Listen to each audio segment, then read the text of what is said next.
Hi, I want to start by thanking all of who have subscribed and who support what I do here because you've helped me reach a goal. My goal was just to reach 50 subscribers so I can live stream. And now I have that opportunity to live stream because of all of you wonderful people who support and who have subscribed. And very exciting for me because that was my goal. I just want to be able to stream live, take you out there on the ground with me, get our pants on the ground together, and start examining and pulling back together this puzzle because the ruins, the remains, the information is scattered about everywhere. The puzzle pieces are everywhere.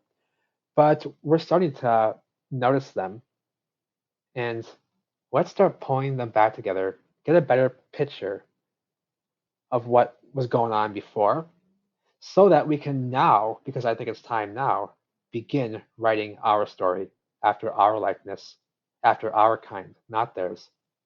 We don't need their help. Um, they can't even dress themselves properly. The men are all wearing dresses and they're all cross dressing. So we don't need their help. Okay, we don't need their help. We can write the story on our own, and that's what we're going to do. I think that's what we're doing here. We have a puzzle coming together quite well now, quite rapidly. We're pulling these pieces in, and I just want to thank all of you from the bottom of my heart for helping me reach the goal because now I can play my part in doing that. We can get out there together and start streaming live. And I have a list longer than you can imagine of places just in my area that I want to visit and share with you. So what I'm looking at today is um, some interesting things here. We're going to be looking at some skulls. Now, let me see here. I have two Bibles here. I have a King James Bible here. I'm going to read a couple of quick things from it. So we have the 26th verse, chapter 1, first book of Moses. And God said, let us make man in our image, after our likeness. Let's go to chapter 3, the 22nd verse, first book of Moses. And the Lord God said, behold, the man was become as one of us, to know good and evil. Okay, so now I have an International Children's Bible here. Let's see how they word it. Let's see how they word the same um, text. So we have first book of Moses, chapter 1, verse 26. Then God said, let us make human beings in our image and likeness. Now let's go over to chapter 3, and we're going to go to the 22nd verse. Then the Lord God said, look, the man has become like one of us. He knows good and evil. So, what are they speaking about when they speak about us? Now, many of the extreme religious types are going to immediately say, "Well, God's talking about him and the angels." Okay, so then what are the angels? Who are the angels? Well, they're spirits. They're spiritual beings, right? Are we not spiritual beings as well? Are we not? Are we not that as well? They do say that they created us after their likeness, in their image, in our image, after our likeness, is what they say. So that would imply to me that we're just like them, that we may have a group of mastered beings, which what else would an angel be? A mastered being, a holy being, a whole being, whole and complete, right? Mastered.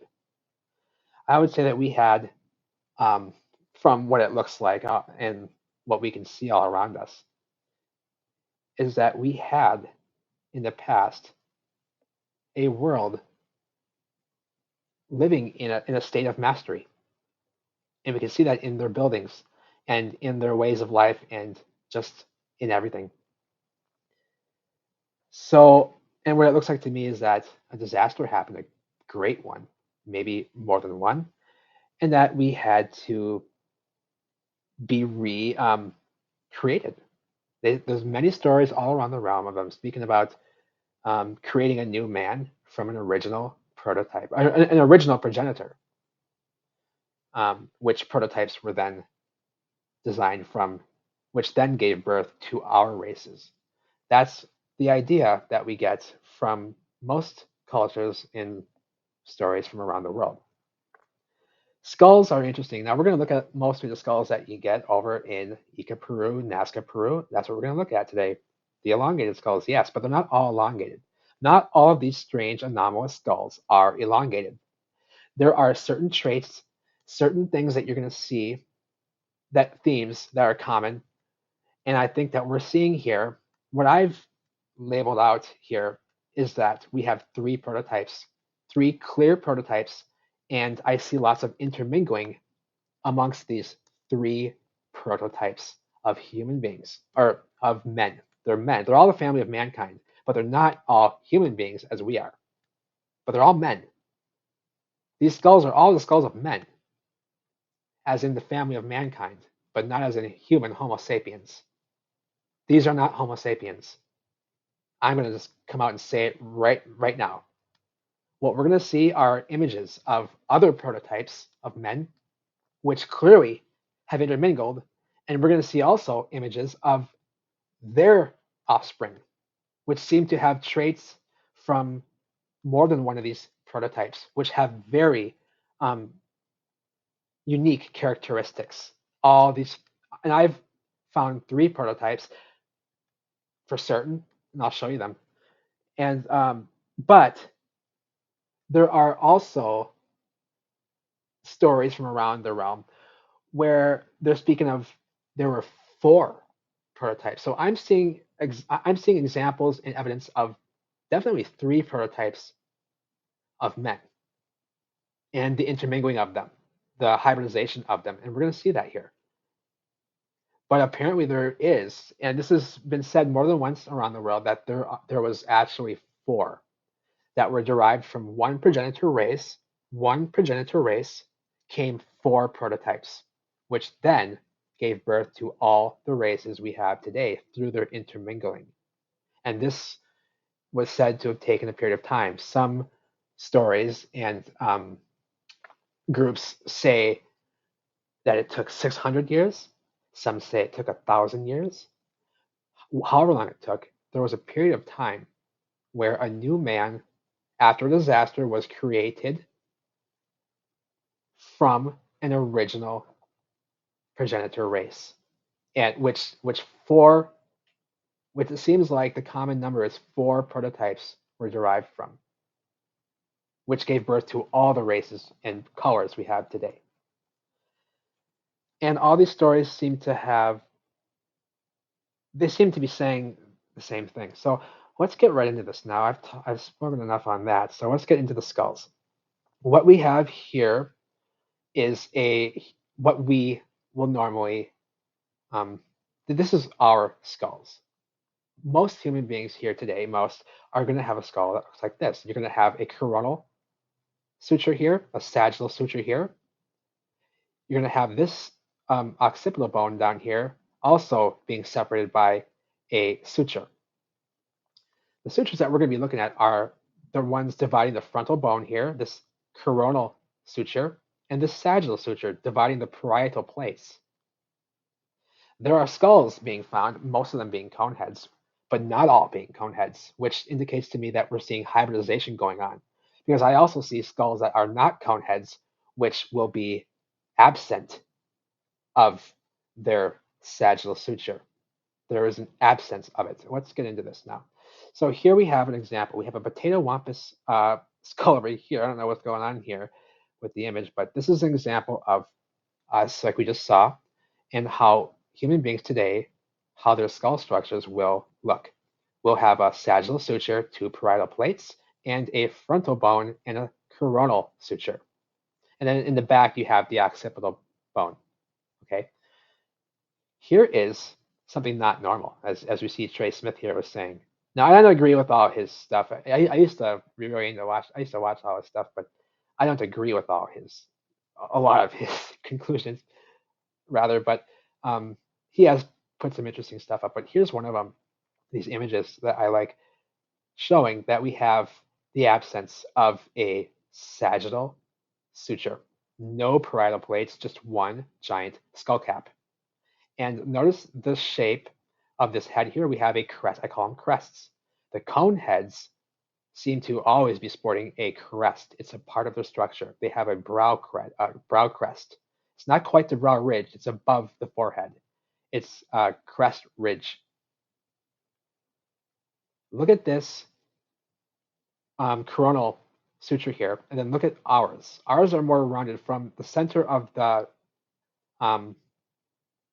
temple, and they normally arc around, and then they'll go to the center of the temple. Here we have something that's going from more like the front of the temple straight across. And we have this, and you can't even see the eye sockets because they're down here. The eye sockets are way down. This is how elongated this is. And it's, so the eye sockets are down here below this crest. Let's move on. So we saw that. Here's another example of a sagittal suture, what most of us look like. We have two parietal plates, but here we have something that's not appearing to be human. We have the occipital bone here in the back, but here we have an absence of a sagittal suture, meaning that there are no parietal plates. There is just a skull cap. Most of the cone, and this is the cone head. This is him, same one here. Cone heads often, a lot of the cone heads will be missing this sagittal suture.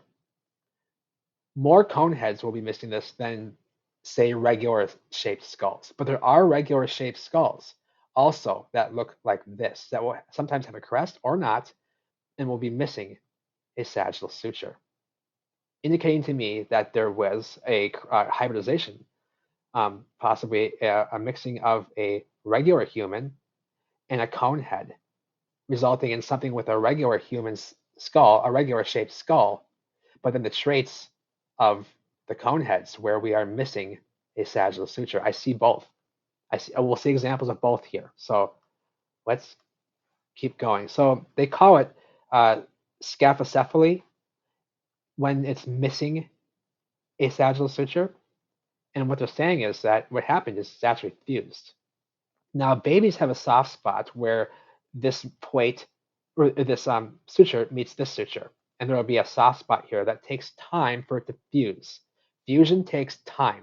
So I'm not really buying the fact, or the idea, not the fact, the idea that this is a fusion. It could be. I do see examples where it seems like it could have been fused. But if that's the case, that on all these anomalous, large, strange shaped skulls that are missing this suture are all fused, if that's the case, that they're all fused, what do we know about fusion of sutures? It takes time. Like the baby's soft spot takes time to fuse. So if that's the case, then we would be looking at skulls that are very old, very seasoned and weathered, and ripe in age. Okay, you get what I'm saying? So I'm not really buying this anyway. I don't think they're all fused. I think some are fused completely, but I think that there are beings that are born without that. Here's an example of a more human-shaped skull, but it has that trait, that strange anomalous trait where we are missing a sagittal suture. We have the normal coronal suture here, kind of a large forehead, but we have a missing sagittal suture, no parietal plates, just a skull cap. But it's not quite a cone head. It's larger, but this tells me that this may be a cross between a regular human like us, with the parietal plates and the sagittal suture, and a cone head, which many of the cone heads are missing this. But this not having a cone head makes me think that maybe this was a cross between a cone head and a Homo sapien, resulting in something like this. Okay? Here we have up close again. So we already saw that. Here's a real example. Here's the sagittal suture. Here's the parietal plate, the frontal bone, coronal suture. Okay? This is what most of us here today look like. Most. Here's an example of it being absent. We have the occipital bone back here. We have the coronal suture, but we're missing a sagittal suture. We have a skull cap, no parietal plates. This does appear to be cone head as well. Most of the ones missing this will be cone heads, but not all of them, which I'm saying does indicate hybridization and intermingling of different species or a subspecies, whatever. Um, Here we have I think we just saw that. These are some skulls on display at the Ica Museum in Ica, Peru. They are hosting some of the largest skulls said to have ever been discovered, but with the largest cranial capacities. They all have these crests on top. And look at this. These do not appear to have been squeezed by ropes, because what would happen if you squeeze a skull with ropes and bind it? You would get a narrowing of the skull, not an enlargement of total capacity. You would have it being narrowed out and more. It would shape out more like a tube. It would narrow out like a tube and rise, but it would not have full capacity. Like, I don't see any squeezing going on here. Maybe this one would be more like what it would look like, but still, look at how large this skull is all around. You don't get more capacity, more you don't get a larger skull by squeezing a skull. You get a skinnier skull by squeezing a skull. You don't get a larger one altogether. Okay, that's ridiculous. Here is what I call the pumpkin heads. Now, the pumpkin heads often, now this clearly seems to be like an infant or a younger kid going by the teeth. So I'm not sure why we have what seems to be a soft spot up here, but these pumpkin heads, which often will have either two bulges or just a big, round, squashy looking head like this, and um, completely potato wampus, but they have these strange sutures down the center of their forehead. And I think that some infants, or maybe all infants, will have this and it eventually fuses completely. I can't remember if that's just an anomaly or what in normal humans, or what we say are normal people. But no, you're going to see examples of this in adults. And it's absolutely certain that they're adults. So uh, this is a trait that I find commonly with these pumpkin head types and other types that seem to have been maybe hybridized, like this one with maybe possibly a cone head and a pumpkin head, because we have traits of like the cone heads where we have kind of a crest up here, but we completely have the pumpkin head shape. And I don't see, it's hard to say because you can't really see the top, a sagittal suture, but it seems to be absent possibly. And it seems like we almost have a fused pumpkin head suture. I call these a pumpkin head suture because all these pumpkin heads seem to have a suture right in the front of their forehead, an anomalous suture right here. And this is an adult. And it seems like he may have had, so this may be a hybrid. Like, it doesn't seem like it's fully there. So maybe this is a hybrid between one of the cone heads with the crest and the missing sagittal suture and a pumpkin head. That's what I would get. And now the three prototypes that I see, here's what they would look like.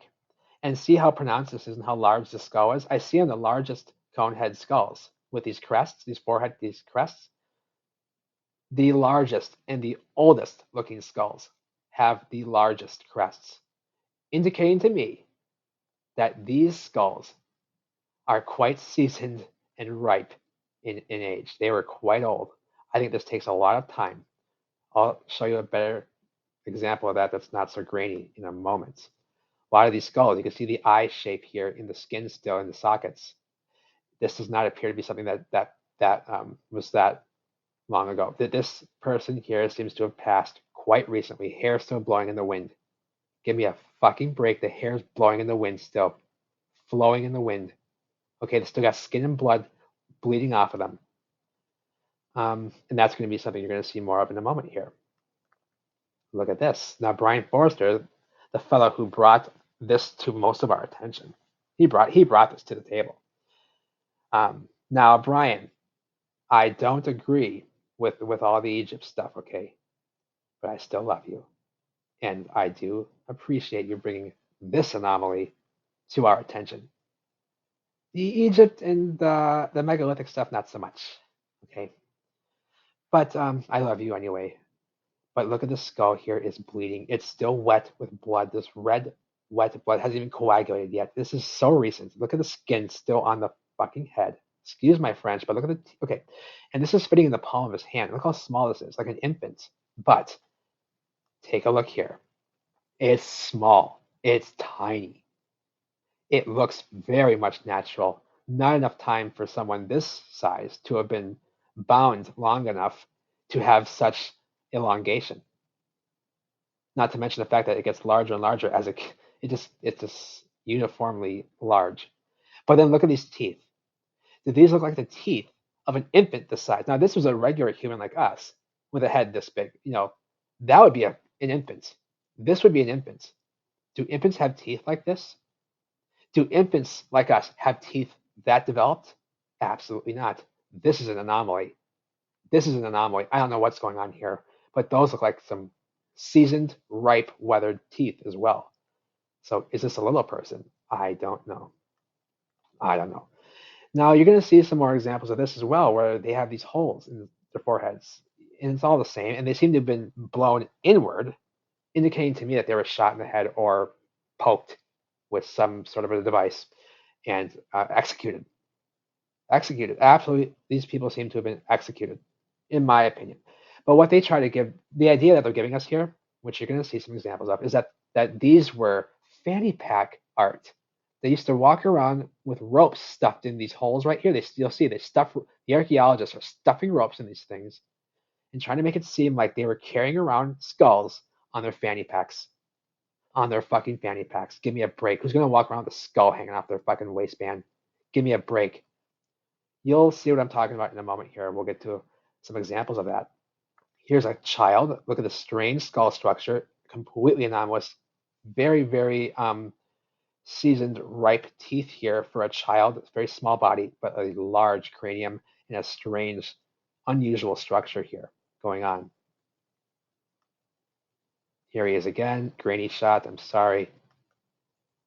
Look at this. Do you see any narrowing in this skull from any binding or squeezing of this guy's noggin or this lady's noggin?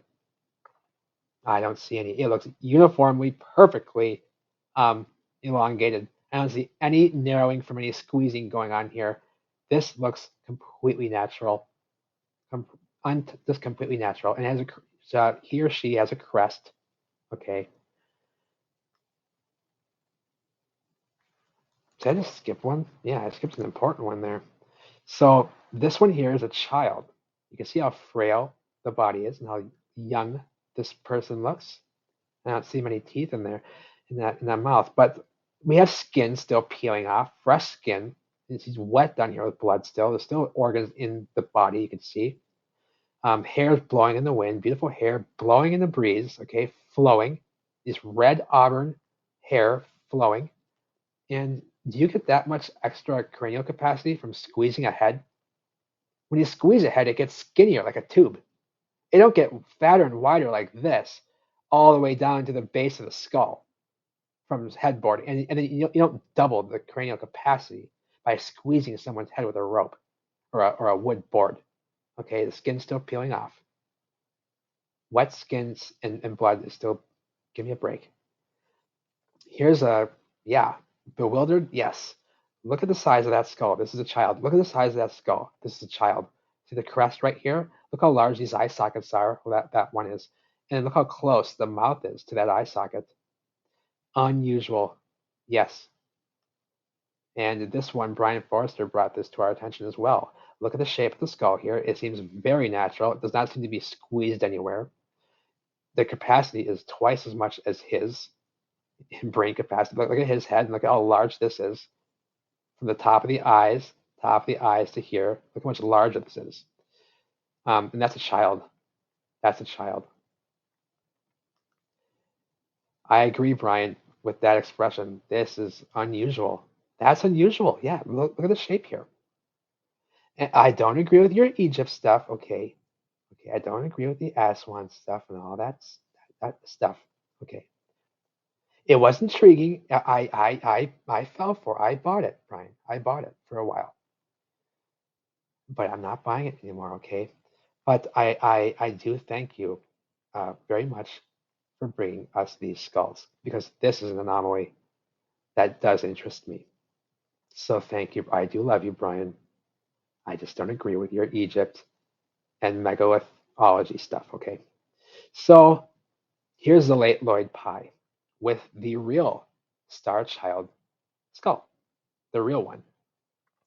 Star Child, I'm not sure if I'm buying all that Star stuff, but who's you know, I can only go on what I know and what I feel and I just, but this to me just looks like another hybrid, possibly of a pumpkin head and something else. Uh, Moving on, here is a replica of that Star Child skull is what they call it.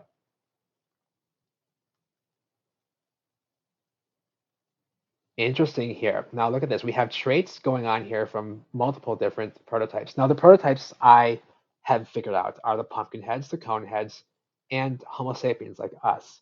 These are the three prototypes that I've pretty much been able to pick out from what I'm seeing here.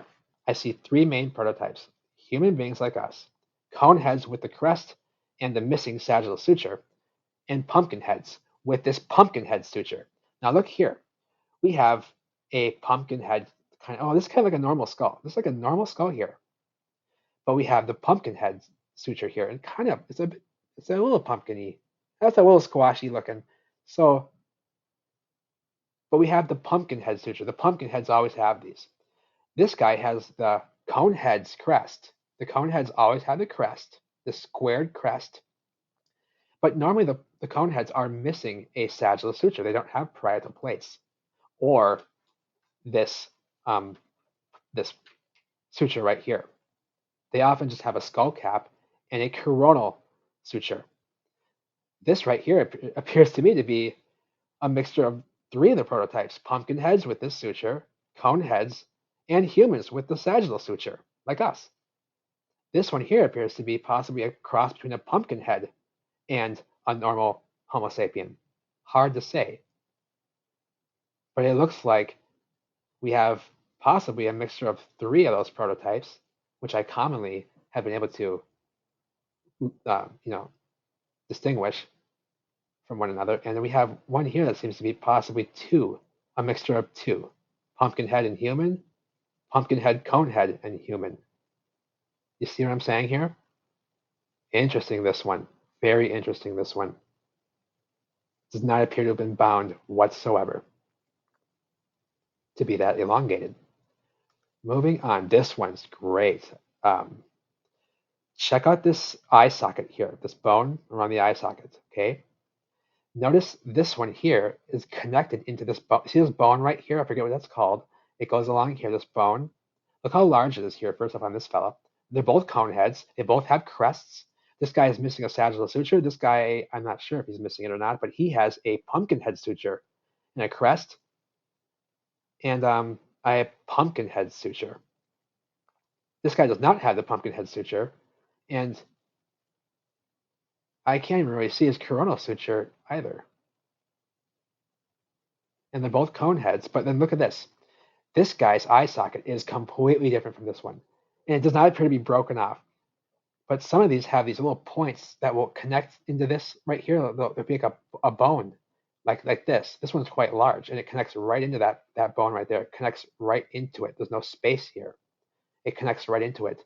These are not Homo sapiens. Neither of these are. They're both different, and they're completely different from each other as well. But they're similar, indicating to me that there's hybridization going on here. That's what we're looking at. Of really just a few main prototypes, because we see all these same traits kind of intermixed, but it's always just the same traits though. But you'll find different mixtures. Now look at this skull. Okay, that's a sea turtle. I had to throw it in. That's a sea turtle. But interesting, eh? I've never seen a sea turtle skull before. That is funny. Not funny that he's dispatched, but he looks like he had a nice ripe life. So yeah, huge. What is that? That's a whale um, spine right there. Oh my goodness. Okay, so here we have Nazca, the Nazca Cemetery, the Nazca graveyard, and look at their hair flowing in the breeze. They're beautiful, shining auburn red hair, still blowing in the breeze, still probably smells like shampoo, and they're out there I mean, give me a break. Their hair is blowing in the wind still. This is recent. I don't care how sun bleached they are. I've left chicken bones out in the sun for a couple of weeks, and they were just as sun bleached as this. Okay, and I am a vegetarian, so no, but okay. I know how long it takes for bones to get sun bleached. It don't take long if they're right in the sun like this in a dry location in the sun. Look at the hair. That's what's telling to me that this is not a long time ago. It's still shining. The hair is still shining and blowing in the breeze, as if not that much material has blown into the hair yet and gunked it all up yet. Because that's what would happen with all the sand out here blowing. It'll get in the hair and it will start to gunk it up over time. Would it not? We don't see that happening here. These skulls do not seem to have been here very long. I don't care how sun bleached they are. Okay, so this seems to be missing all of its sutures right here. And it has the pumpkin head shape, the cone head's crest. This seems to be a cross between those pumpkin heads and the cone heads to me. No visible sutures. Not sure if this is a replica or not, but normally when they have all this writing on the skulls and stuff, you can kind of see the structure. Now that looks pretty real to me. I don't know. You gotta look at these little chips and how fine these little chips are and stuff. They wouldn't go into that much detail on a replica. These little tiny little chips. So I'm pretty sure this is a real skull, and it's looking like a pumpkin head with these two bulges, and as well as a crested cone head. Again, very interesting. We have a cone head, a clear cone head. It does not seem to have been bound. It seems to be very natural, but we have a sagittal suture, two parietal plates, and a regular coronal suture right here. I'm not sure if that's the cause of death or if that was a surgery. They were performing lots of brain surgeries back in the day, it seems, and successful ones. And we'll see an example of that in a moment. So here we have this eye socket bone being connected right into here. Hi, hey there. So we have this bone is different from the ones we just saw earlier. This one that connects into the side here, and see this has a. So these are all different from each other. They're all different structures. Look at this eye socket here compared to the ones we just saw. Okay. Here again we have a cone head, and this one seems to have a gold plate right here. A gold plate seems to have had a major brain surgery here that possibly may have been successful. So that's my guess. And the hair blowing in the hair, auburn red hair blowing in the wind. Give me a break. Okay. Gold plate in the head, possibly a successful brain surgery of some sort. Here we have a large, very large skull. It seems to be in a private collection in probably the Ika Museum. In the cabinets in the back where they don't let you see. We have a sagittal suture, but we have a very strange, almost cone head shape with the crest, but almost a pumpkin head shape as well. But I would not call this a pumpkin head quite because I don't see that crest, that um, suture right here, which you normally see with the pumpkin heads. It could be fused. It looks like an old skull, quite large. You don't get this much capacity from squeezing it. You get a skinnier head if you squeeze it. You don't get a fatter head when you bind them.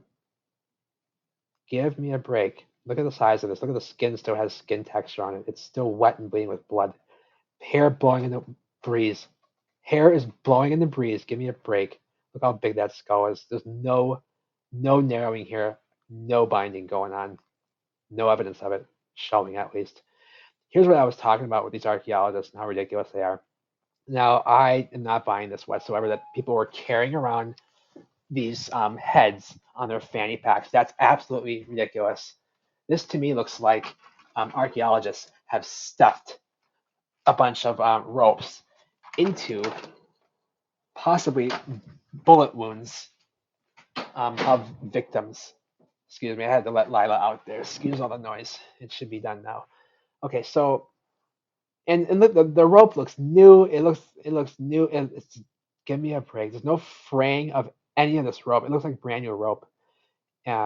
This one not so much, but they could have found this stuff. This could be just ropes from their clothing, and they stuff them in the bullet holes in their head. I don't know. This is strange.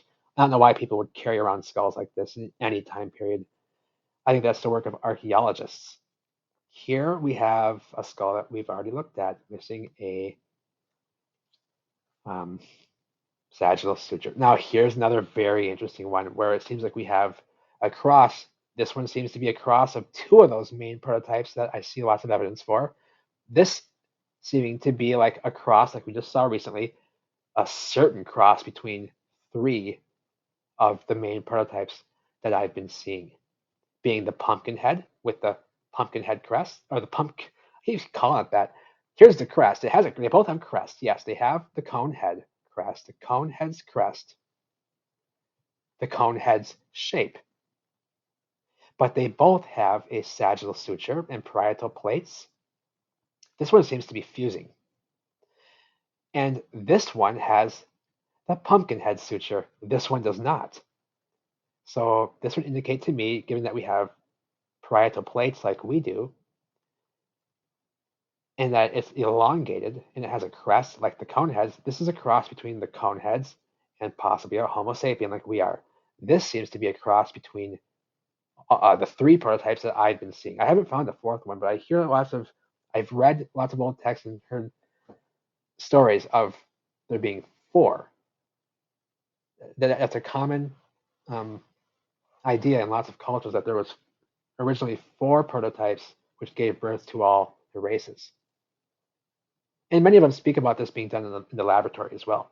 So here we have a pumpkin head suture, a cone head's crest, and a sagittal suture. It seems to be all three in one here. These are from the Ica Museum as well. I tried to get an image of the top. There was an image of the top view of this. Lots of images, actually, of these cone heads have been removed. I think Brian Forrester's at his best video that he ever posted. It may have been the best one ever that he posted on this, where there was tons of images that he was going over, and a lot of top views of these skulls as well, which is really what we want.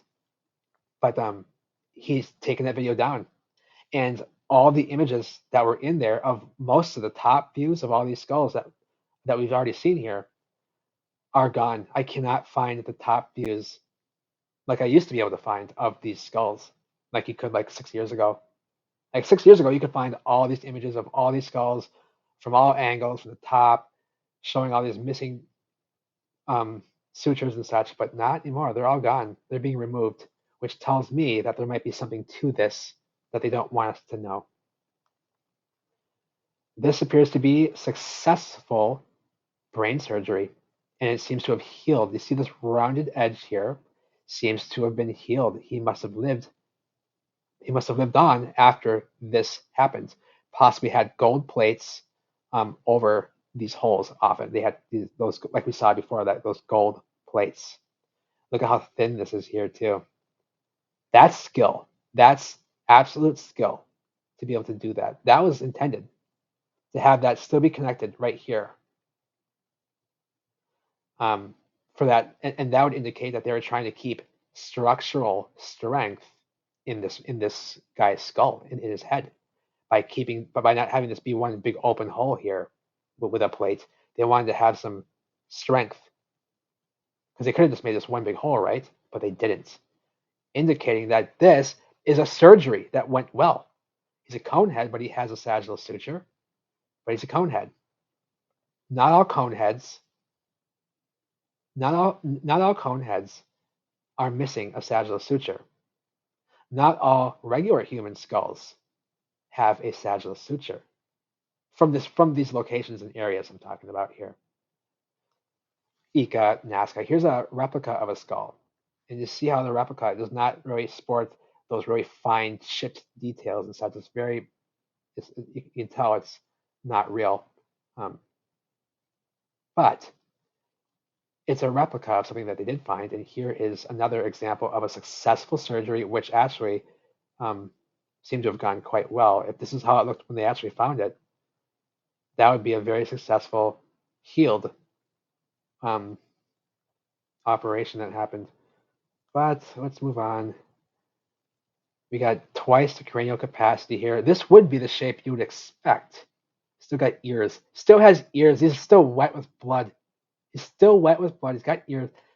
Give me a break. And we have this would be kind of the shape that you would expect if people were actually headboarding as much as they say they were and binding. You would get a squeezed narrowing of the skull. But I'm not thinking that's the case here because we have twice cranial capacity here. So I'm thinking he was born this way. Ears are still in place, haven't even rotted away yet because this body has not been dead that long. He's not been dead that. And look at the hair blowing in the wind. Look at the hair, the auburn red hair blowing in the wind. Okay, flowing in the breeze still. Okay, flowing in the breeze still. And look at this guy's eye socket bone here. It connects with this small point right into that bone that we saw that goes along the side of the skull.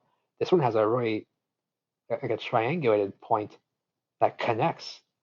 We saw one skull that had no connection. It just ended right here. These are not all the same. They're different. There's different prototypes we're looking at here, clearly. And they seem to have lived a lot longer than us. These skulls seem to be quite old, very established in large teeth and robust bones, and also would have had to have had very long necks to support such a noggin on top of their shoulders. Would have had to have had, so these people likely had very long necks, which, what's the tribe from the Bible that they say, I don't know if it's the Anakim or something, and it means long necks. I don't think it's the Anakim. It's one of those groups, those tribes, and it might be the Anakim. I don't think it is, but it means long necks, and that might be referring to these folks because they would have had long necks to support such weight. And actually, where the spinal cord meets the skulls on these elongated skulls is in a completely different location on the back of the skull than it is for us, like it is right in the center down below. Our spinal cord meets in the bottom of our skull, straight up and down.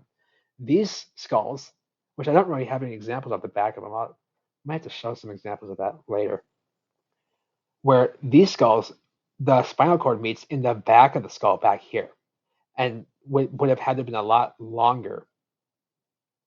So not Homo sapiens, in my opinion. Look at the hair blowing in look at the hair blowing in the breeze. Look at the hair blowing in the breeze still, as if he hadn't been dead longer than maybe 200 years. If even that, hair blowing in the breeze, blood still bleeding off. They have completely different eye socket bones. They all do from each other. Here's a reconstructed skull of a child. Look at the teeth. This seems to be a child with a long, elongated skull. I don't see a sagittal suture, but we can't see the top of the skull either. But we have a coronal suture here that's in a strange spot right in the front of the forehead. Kind of a crest here. Interesting. Seems to be a child. Here's a pumpkin head. The pumpkin heads always have teeth. Seem to be quite what it seems to be like a child, but the teeth do not seem like a child's teeth. But there's only a few of them in there, so I'm guessing it was a child. Maybe they lived a lot longer and their bodies didn't mature and develop at the same rate we do today. Maybe that's why we see such development in such young or such seemingly young subjects here. So let's keep moving. That ain't looking human. This is kind of what the soft spot looks like before it fuses together on normal human beings. Takes time for that. Now look at the shape and the ripeness of this skull. How old do you think this fella or this lady here or whoever was when they passed? I'd say hundreds of years old if I were to guess. Here's that same one again, bleeding still, red blood still, hasn't even coagulated, hasn't turned black yet. Blood turns black and coagulates away after some time. It'll turn orange, like it'll eventually just dust away. This is still wet, and it's still blood red. This is recent. Huge crest. This is a baby. You saw how small the skull was. Fits in the palm of that guy's hand. Still skin on the cranium on the top here, and I've seen the I couldn't find it, but the X-ray image. It might have been on one of Brian's videos actually, but where it's missing a sagittal suture. I get now. This is what I was talking about. How old does that skull look to you? That looks like an old person right there. Look at the teeth. I mean, if I were to guess this person's age at the time of death, now and you see how pronounced this is as well on this very old and large skull. The oldest and the largest looking skulls are the ones that seem to have the largest crests.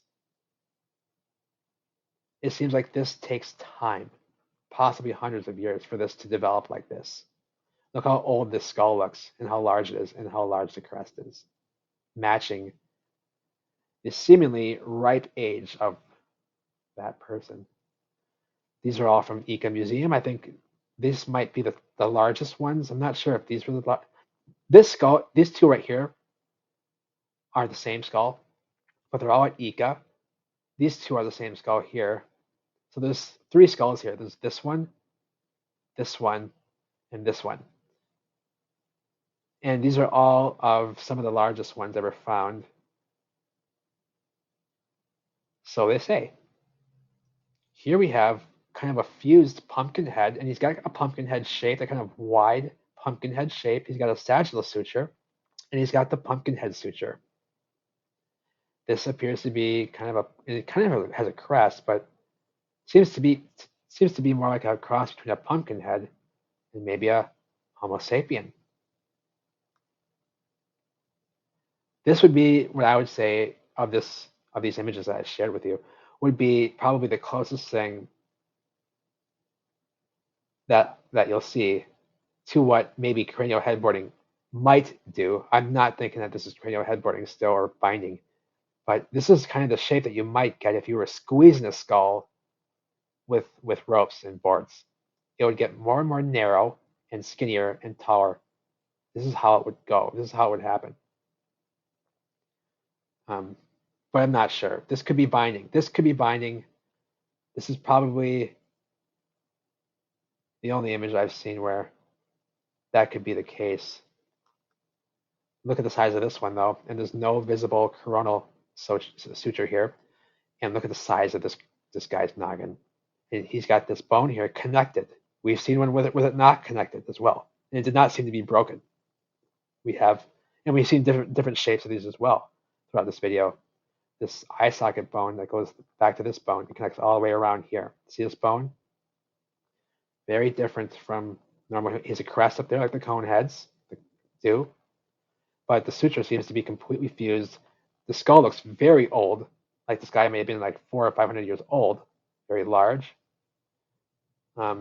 bulgy and looking very old and robust, and like a cone head with a nice big crest there.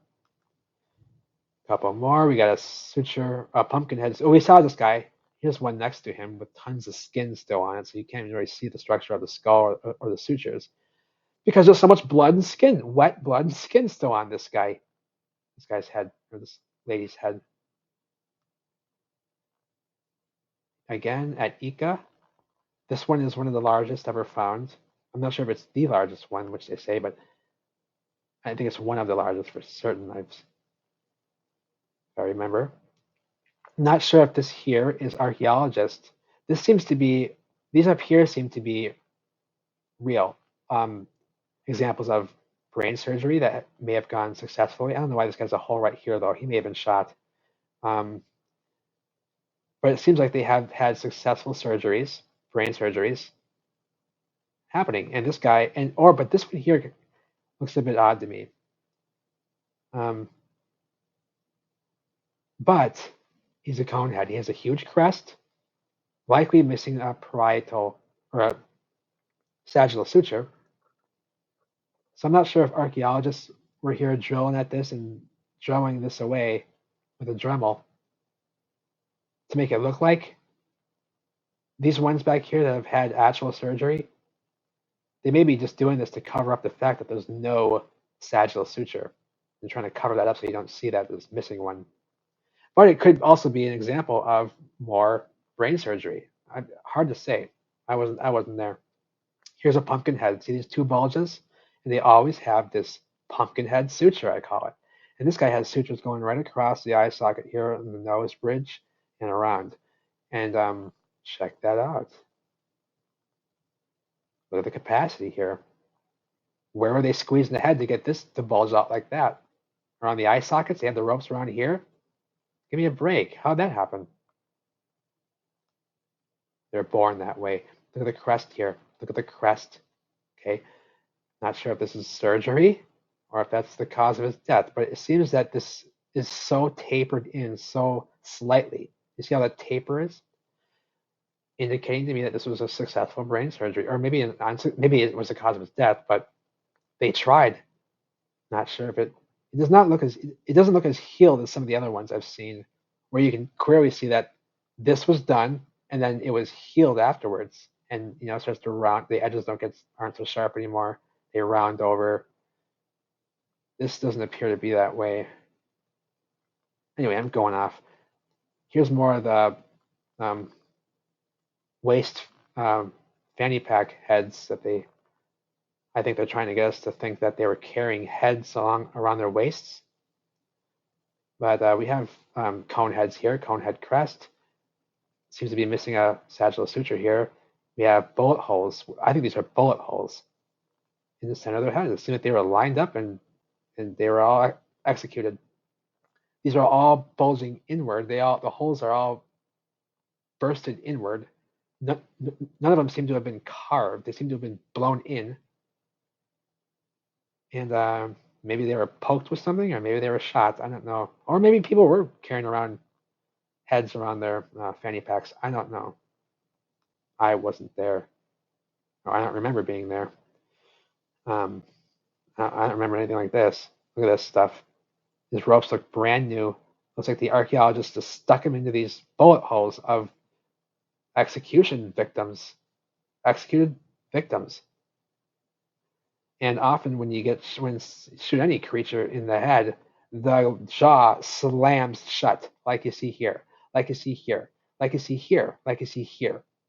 Jaws are slammed shut. They're clenching the hell out of their teeth till they're breaking. That's what happens when you get shot in the noggin. Sorry it's dark, but that's just something I know.